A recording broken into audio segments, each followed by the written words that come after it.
नमस्कार मंडळी. तर आजच्या व्हिडिओमध्ये तुमच्या सगळ्यांचं मनापासून स्वागत.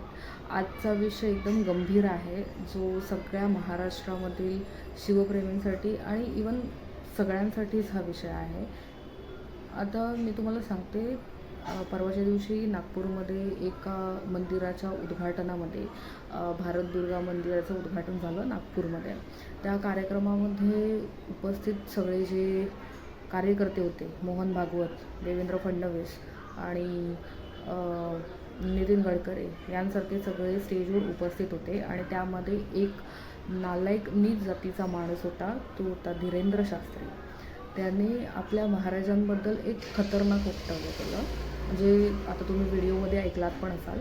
आणि मी एक छोटासा उल्लेख करते जे मला समजण्यात आलं त्याचा, की त्यांनी असं म्हटलं की छत्रपती शिवाजी महाराज समर्थ रामदासांच्या चरणी गेलेत.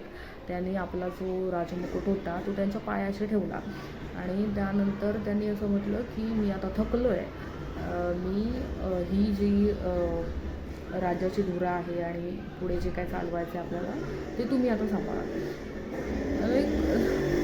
हा कोण आहे? नीच कुठून आलेलं आहे?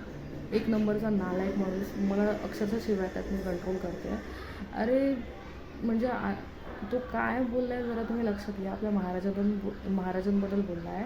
महाराजांमुळे आज आपण इथे आहोत, त्यांच्याबद्दल बोलला आहे. आणि ते पण आपल्या जागेत येऊन, आपल्याच ठिकाणी येऊन, महाराष्ट्राच्या भूमीत येऊन, महाराजांच्या भूमीत येऊन तो बोलला आहे. म्हणजे त्याची मजल कुठपर्यंत गेली बघा. आणि हे जे तीन बसले होते ना, भडवे बोलले त्यांना, जे बसले होते ना, ते काय आत्ता कुठे गेली त्यांची वाचा?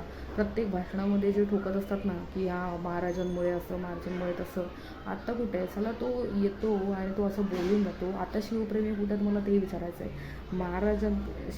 छत्रपती शिवाजी महाराज नाही म्हटलं तर लोकांना मारतात, हे करतात, सगळं एकेरी उल्लेख केला तर या वेळेला तुम्ही गप्प का बसताय? मला ते नाही कळत आहे. आता तरी विचार करा की हे सगळं पॉलिटिक्स चालू आहे, लोक फेमसाठी करत आहेत आणि आपले जे महामानव आहेत त्यांच्याबद्दल असं वक्तव्य करतात, हे खरंच योग्य नाही.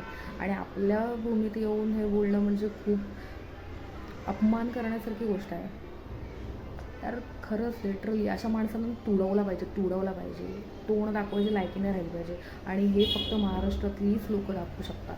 पुन्हा एकदा शिवाजी महाराजांचे मावळे काय करू शकतात ना, हे या भडव्याला दाखवून द्यायचं आहे. बस मला एवढंच सांगायचं होतं. जय शिवराय, जय भीम.